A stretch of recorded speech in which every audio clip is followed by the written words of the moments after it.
And the intention that I have for this is, it is my intention to express the genius that I am. I love that Buckminster Fuller once wrote, everyone is born a genius, but the process of living de-geniuses you. It does. This source is an expanding source. It's a forming power. You have to be a forming power. You have to be in a state of expansion, a state of seeing yourself in the same way that this universal source sees you. You are a genius. Einstein said that imagination is more important than knowledge. More important than knowledge. He also said something very powerful. He said, all I want to do is to learn to think like God thinks. All the rest is details. It's just details. How much time do you spend in your life on the details? This program is about learning to think, feel, and sound like your source, like source energy. So you have to pay attention within you to all of your inner thoughts that have any doubt in them. Hawkins talks about this in Power versus Force, that everyone that is labeled a genius has something called radical humility. They don't brag about it. They don't talk about how great they are. They just know that they came from a source and they came here to do something. And to me, I have people that show up in my life who think that because I can get up in front of an audience or because I can sit down and write, that this makes me a genius. And, folks, if my car doesn't start, I open up the hood and I'm looking for on, off. Hoping to find a switch in there. That's just because otherwise I am completely challenged when it comes to fixing things. And I want it that way. I encourage that, all right? I don't want to be spending my energy fixing screen doors, and I've made that really clear. So I just manifest screen door repairers in my life. The way that you stay with this field of expansion is that you align with the spiritual energy that is really the genius from which you originated. You are a genius. One of the most important things that you can do is look for the genius in others. See it in everyone, in everything that they do, and remind them of that. I have 8 children. Every single one of them is a genius in their own way. Every one of them. One of my daughters is, who you'll be hearing in a few moments, is a genius when it comes to taking the microphone and singing. One of my daughters has such power in her ability to get on a horse and to take little children and to show them how to ride a horse. And she looks with her long, flowing blonde hair when she's out there, and she takes these little children, and she just touches my heart, and it's so powerful. And she knows that this is her purpose. Her purpose has something to do. She can't ever stop thinking about anything that doesn't have something to do with horses. Every paper she ever had to write in school has something to do with that. She's her own little genius. I have a son who is who's a surfer, and who's also made up his own language. He speaks a language that he and a few of his friends can do. And I have a brother. My brother David is the same way. He created a language when we were 13 and 14 years old, and I still speak it today. And nobody else understands anything about it whatsoever. If I say Clodopole, Dipeka, or the Beatty Banal, only my kids will know what I'm talking about. There's not a person in the whole country. My brother Dave watching this, he'll know what I'm talking about. That's a genius. All of my children have this in one form or another. And each and every one of you have that as well. Don't let life de-genius you. You came from a source that creates perfection. Your creative impulses are real, they're vital, they're worthy, and they crave expression. The fact that you can conceive of them is proof of this. Your thoughts are real, they're pure energy, and they're telling you to pay attention and get that connecting link to the power of intention polished up through living at different levels than you've accepted as normal or ordinary. At these levels, everyone is a genius. Appreciating the genius in others. Every person you interact with should feel the inner glow that comes from being appreciated, particularly for the ways in which they express their creativity. A core theme which strengthens the flow of the power of intention is wanting for others as much as you intend for yourself. Appreciating the genius in others attracts high levels of competent energy to you. By seeing and celebrating the creative genius, you open a channel within yourself for receiving the creative energy from the field of intention. My 16-year-old son Sands has a unique way of riding a surfboard unlike everyone around him in the ocean. I encourage him to do what comes naturally and express it with pride. He also created a unique language of communication similar to my brother David, which others in the family and close personal acquaintances emulate. Creating a language that others use is the work of a genius. I tell Sands this, and my brother too, whose unique language I've spoken for over half a century. My daughter Sky has a distinctive, one-of-a-kind singing voice that I love. I tell her so and point out that this is an expression of her own genius. All of my children, and yours as well, including the child within you, have unparalleled characteristics in many of the ways they express themselves. From the way that they dress, to the little tattoo, to their signature, to their mannerisms, to their unmatched personality quirks, you can appreciate their genius. Notice and appreciate your genius as well. When you're just like everybody else, you've nothing to offer other than your conformity. Take the road of seeing the face of God in everyone you encounter. Look for something to appreciate in others and be willing to communicate it to them and anyone who's willing to listen. When you see this quality in others, you'll soon begin to realize that this potential is available to all of humanity. This obviously includes you. Recognizing genius in yourself is an integral part of the dynamic. As Dr. Hawkins tells us in Power versus Force, until one acknowledges the genius within oneself, one will have great difficulty in recognizing it in others. Genius and simplicity. Begin to realize the intention of this chapter by uncomplicating your life as much as possible. Genius thrives in a contemplative environment where every minute isn't filled with obligations or hordes of people offering advice and insisting on your constant participation in ordinary mundane endeavors. The genius in you isn't seeking confirmation from others, but quiet space for its ideas to blossom. An uncomplicated life with fewer intrusions tolerated in a simple setting allows your creative genius to surface and express itself.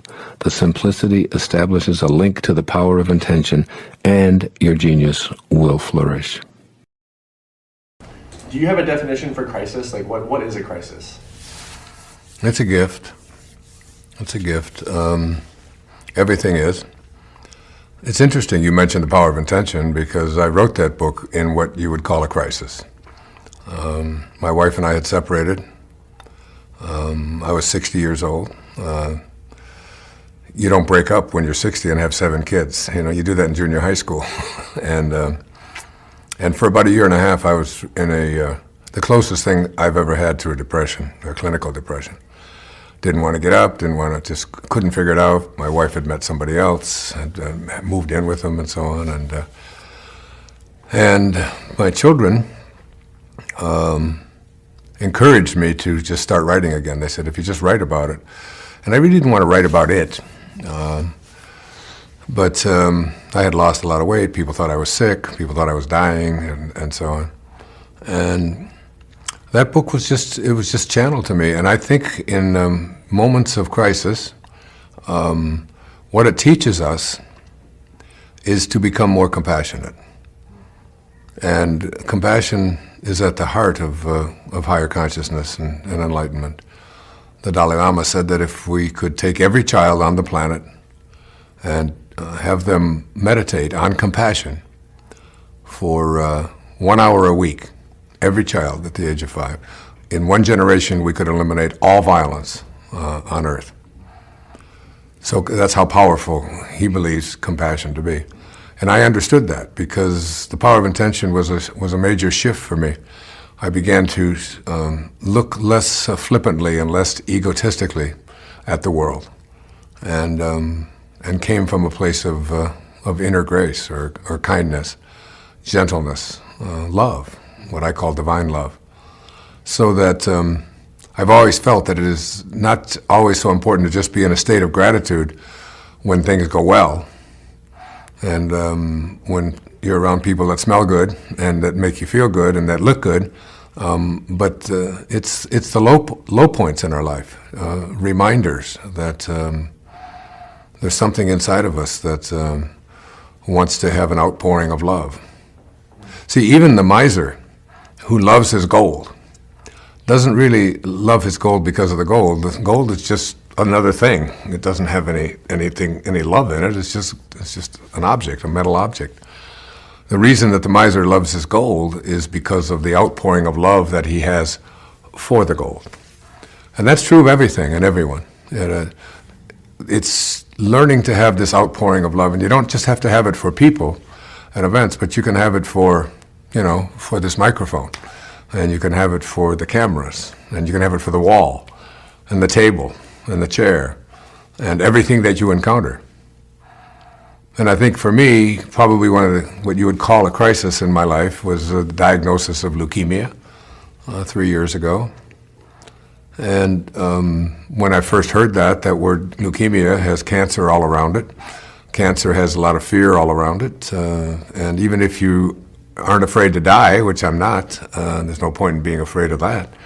There's no point in being afraid of anything. You still, there's that inbred sort of psychic kind of awareness that cancer and fear go together, And so it was, it turned out to be one of the great blessings in my life. I encountered John of God down in Brazil and was able to have just a magical experience around it. But what happened is when I had this healing and leukemia was taken out of my body, it wasn't so much that leukemia was taken out. What was taken out was fear. And it was replaced by love. Almost immediately, not almost, immediately after I had what they call the removal of the sutures, a week after the surgery, this remote surgery, I started feeling just love for everyone. I walked out of the room that morning, 7 days after the surgery, and I looked at my children and I just put my arms around them. I said, "You've just never looked more beautiful."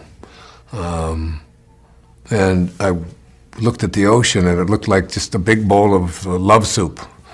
And the trees looked fluorescent, and every person that I walked by and looked at just became just objects of love. I went through a couple of quotes. One was from Valerie Hunt's book, The Infinite Mind, which is the display quote for the 6th chapter of Spiritual Solution. She said, "But I do not believe that man can perceive his godlike qualities until his field reaches higher and higher vibrations and attains a greater degree of coherency. No matter how hard we may try to receive spiritual guidance, we cannot until our fields are attuned to that vibrational system called God." Let me share that with you again. "But I do not believe that man can perceive his godlike qualities until his field reaches higher and higher vibrations and attains a greater degree of coherency."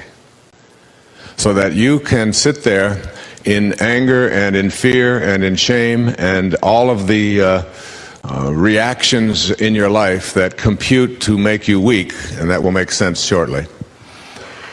And you can never come to know God according to the mind field theory that Dr. Hunt espouses and talks about, and according to a spiritual solution to every problem.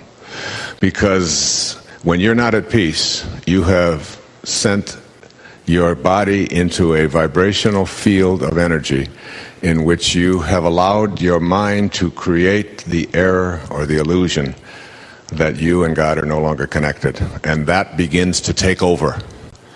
And as hard as you may try, and no matter what you may do, until you can raise the frequency at which you vibrate, until you can raise the energy level at which you experience life, and move out of the lower and slower frequencies and into the higher frequencies, you will not be able to access and negotiate the presence of a spiritual solution to your problems. You see, the intellect has trouble with this. because the intellect is the mind and the mind is the ego. If you ask most people, where is your center? Where are you centered? They will point to their head. Where do you originate from? Where is your source? Where is your ability to think and to process? They will point to their head, and they will say, it's in my brain. My brain is what makes me be able to think and be able to understand concepts and so on. If you ask a spiritual being, where is your source? Where is your center? What is it that gives you the ability to understand these great miraculous things? They will point to their heart. And so, heart consciousness is very different than head consciousness. The head consciousness is one which tries to analyze it, tries to figure it out, and has a great deal of difficulty with it because it's coming from this position of separateness. The heart is your intuition. The heart is the part of you that says, I know and I trust, and it works for me, and I don't have to convince anyone else of it.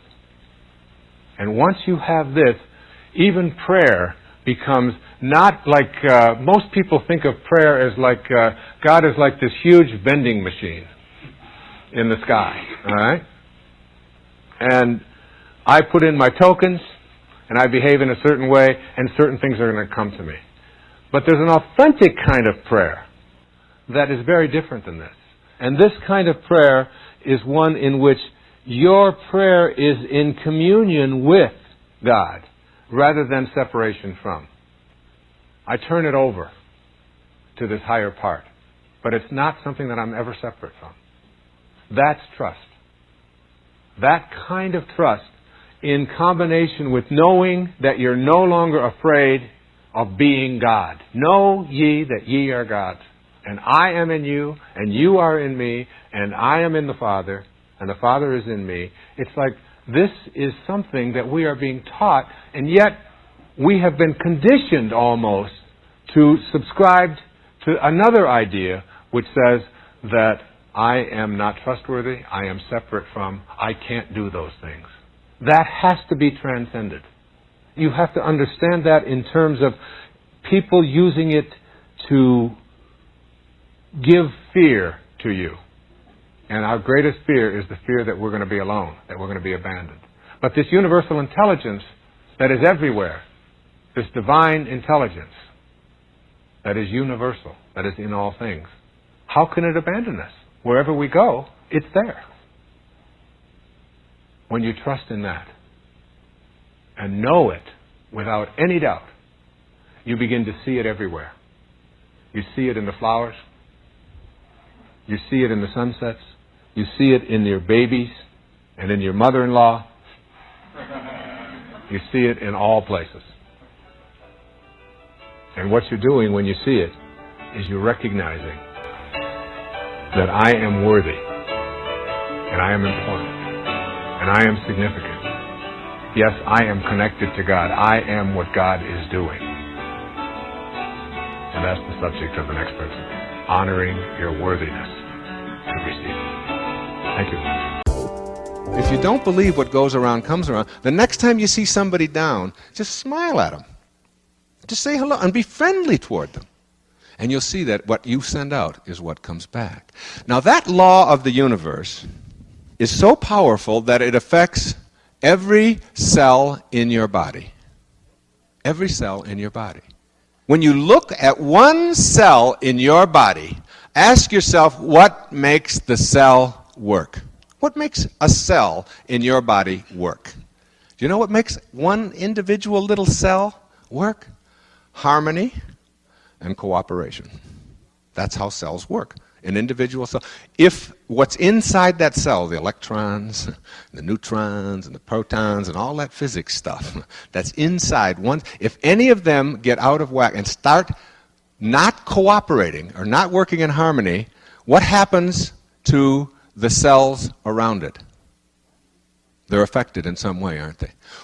When one individual cell is affected in a negative way, that is, when it loses its harmony, when it loses its cooperation, then it affects negatively those cells around it. And that's the disease, all right?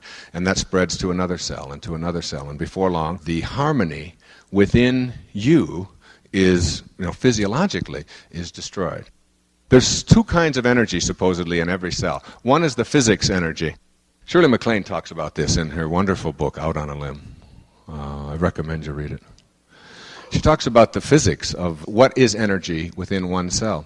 And then that there's another kind of energy within a cell that scientists and physicists and chemists, none of us can figure out what it is, but it is what makes the whole thing work. They just call it the source. And that source, the nearest they can get to is love, or cooperation, or harmony, what we call love, which is just love. It's just cooperating and being in harmony with. All right? That's what love is.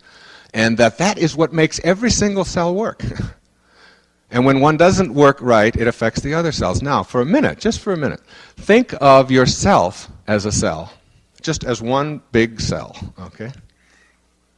Now, one of us as a cell goes out of whack, goes amok, doesn't work right in some way. Does it affect those around us? One cell gone wrong can affect all the other cells around us. It's just a growth process, seeing bigger and bigger cells. But when you think about the entire size of our universe, which is endless, which we can't even begin to comprehend what endless means, and uncaused causes and so on, then you are as big as one of those tiny little cells inside of you. And if you go amok in some way, then you affect those around you. And if our planet, which is just another cell in billions and billions and billions of other cells, if our whole planet goes amok, that is, if we store up enough weapons and we do enough killing and we have enough hate, and as a people we do that, then we will not only affect everything down to that tiny little cell, but all the cells in our planet, in our universe, and it will go on forever. See, I have taken to sending out ICUS, a copy of my parable. I send these books out to all influential people in the world in every field. Just the last 2 weeks, I think our mailing lists have totaled over 4,000 at my own expense, just signing them and sending them out to all the government leaders, all the medical leaders, all education leaders, all people in celebrities, data, all people associated with different religions and so on. I'm just sending them out. All right? Now, many times when you send things out in the mail to a large mailing list, you get some back. Karma. Understanding how our universe works. In every single obstacle that you run into in your life, there's an opportunity. Every obstacle you have is a hidden opportunity. And seeing it, rather than as something to complain about or call your lawyer about or get upset about or anything in between, you see there is an opportunity in every setback you have in life, including everything you're suffering from right now. Everything, whatever it may be. There's an opportunity in it. Look for the opportunity. Look for the fulfillment, the potential for finding out what you're made out of, rather than for finding out how well you can say, see, I told you things weren't going to work out for me. So in sending out these books, I'll get 100 back. You send out 4,000, you get 100 back. That's a good day. Okay? Only 100 came back. Now, most people who send things out free and get some back say, well, this isn't working. I'm getting these back. I get 100 back and all that. To me, it's like, how can I find that person? This is a test. To me, that's a test from the universe to say, what are you made of? You're just going to give up and not find that person? Or are you going to go look for that person, because that's to find out what you're made out of? And that's what I do with all of that, and have always done. And somehow just knew to do that. When it's somebody says no, it's how can I figure out a way to go around that no? Rather than I think that they're right, I'll just give up. It's always how can I get around that? If you don't accept yourself, nothing else, no one else is either. You know, it's like, I think of it as like we're all creations of God. We all come from the same place. You know, T.S. Eliot said that we shall not cease from exploration, but at the end of all of our exploring will be to return to the place from which we originated and to know it for the first time. And he was speaking about death, and I don't. I don't take that as an explanation of death. I take that as an explanation of an understanding that we all emerged from this place, the same place, that we're all connected. Everything in this universe is connected.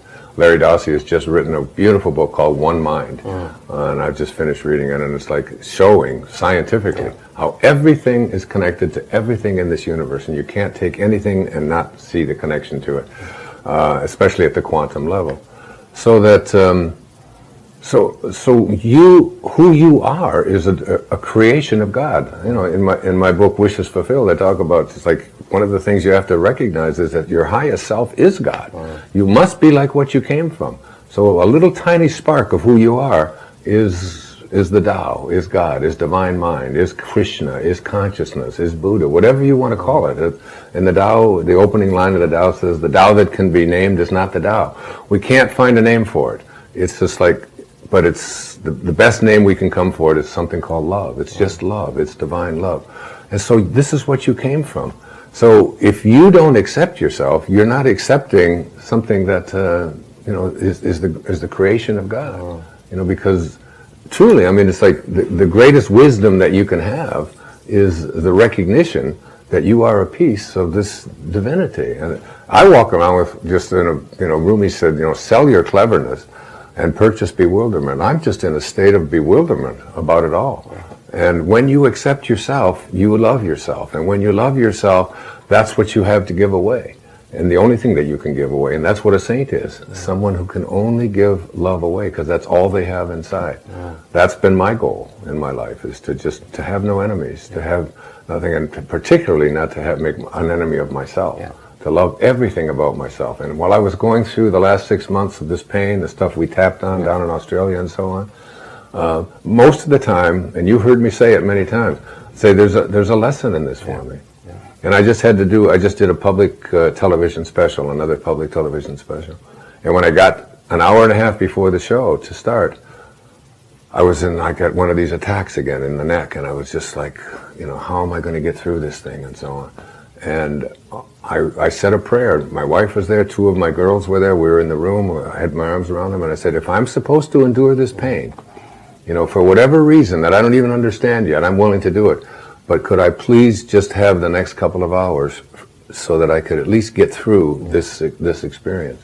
And it just dissolved. And I was able, you were there, you were in the audience, and I was able to go out there and do it. And then the pain returned the next day, and I went right back to that state, and I still do it now. And I can feel it even now as we're talking about it a little bit here.